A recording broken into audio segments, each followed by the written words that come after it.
তুলে ধরতে পারি।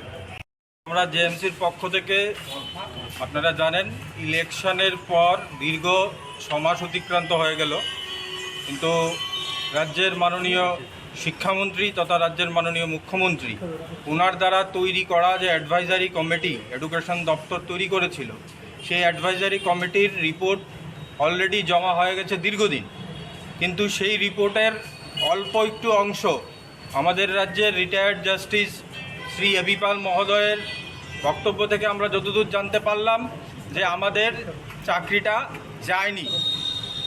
তার জন্য আমরা বারংবার রাজ্যের এডুকেশন মিনিস্টার তথা রাজ্য সরকার এবং আমাদের শিক্ষা দপ্তরকে বারংবার এই আর্যটুকু জানিয়ে আসছিলাম যে আমাদের এই জাজমেন্টটাকে প্রপার ইমপ্লিমেন্ট করে বিদ্যালয়মুখী করা হোক, কিন্তু এখন অবধি রাজ্য সরকার বা রাজ্যের শিক্ষা দপ্তরের তরফ থেকে আমরা কোনো ধরনের সদর্থক ভূমিকা দেখছি না। সেক্ষেত্রে আমরা রাজ্যের সেকেন্ডারি এডুকেশন ডাইরেক্টর মহোদয়কে একটা অ্যাপয়েন্টমেন্ট চেয়ে প্রেয়ার করেছিলাম, তো উনি রাজি হয়েছেন। সেই সুবাদেই আজকে আসা এবং আমরা আমাদের যে ডিমান্ডগুলো সেগুলোকে মেমোরেন্ডাম আকারে ওনার হাতে তুলে দিতে চাই। ডিমান্ডের মধ্যে যেমন ধরুন অ্যাডভাইজারি কমিটির রিপোর্টটাকে প্রকাশ করে আমাদেরকে বিদ্যালয়মুখী করা, দ্বিতীয়ত অরিজিৎ দে একটা কেসের একটা জাজমেন্ট ছিল, অরিজিৎ দে ভার্সেস স্টেট অফ ত্রিপুরা, সেই জাজমেন্টটাকে প্রপারলি ইমপ্লিমেন্ট করার জন্য আমরা বহুবার বলেছিলাম। সেই জাজমেন্ট আমাদের পক্ষে ছিল, সিঙ্গেল বেঞ্চেও ছিল, ডিভিশন বেঞ্চেও ছিল, কিন্তু এক অজ্ঞাত কারণে রাজ্যের শিক্ষা দপ্তর এই জাজমেন্টটাকে ইমপ্লিমেন্ট করছেন না। তারই একটা প্রতিলিপি আমরা এই জায়গায় দিতে চাই রাজ্যের মাননীয় সেকেন্ডারি এডুকেশনের ডাইরেক্টর মহোদয়ের কাছে, যে এই জাজমেন্টটাকে যেন প্রপারলি ইমপ্লিমেন্ট করা হয়।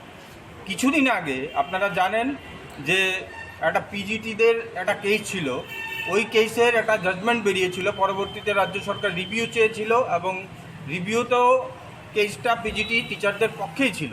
অর্থাৎ 2020 সালে যে মেমোরেন্ডাম বলে আমাদেরকে টার্মিনেট করা হয়েছিল, সেই মেমোরেন্ডামটাকে সেটিসফাইড করেছে আমাদের রাজ্যের মাননীয় হাইকোর্ট। সেই ক্ষেত্রে এই 3 জনের জন্য যদি এই জাজমেন্টটা হয়ে থাকে, তা এই 3 জনের জন্য কোনো ধরনের ব্যবস্থাপনা এখন অবধি রাজ্যের শিক্ষা দপ্তর নিতে পারেনি। কেন নেওয়া হয়নি, কী কারণে, কোন কারণে এটা নেওয়া হয়নি, সেই বিষয়গুলো আমরা আজকে জানতে এসেছি। এবং আমাদের রাজ্য সরকার, রাজ্যের শিক্ষামন্ত্রী, রাজ্যের মাননীয় মুখ্যমন্ত্রীর কাছে একটাই আবেদন থাকবে যে আপনারা অতি সত্বর এই মৃত্যু মিছিলগুলোকে বন্ধ করে এই যে ভুল হয়েছিল জাজমেন্টটাকে ইমপ্লিমেন্ট করতে তৎকালীন সময়ে, সেই ভুলটাকে সংশোধন করে আপনারা আমাদেরকে বিদ্যালয়মুখী করুন, আমাদের অসহায় 10,323 শিক্ষকদের পাশে দাঁড়ান। ধন্যবাদ। কিছুদিন আগে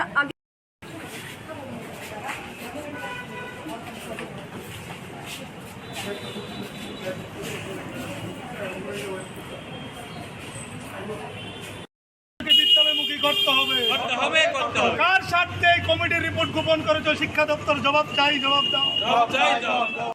আপনাদেরকে আশ্বস্ত করেছে?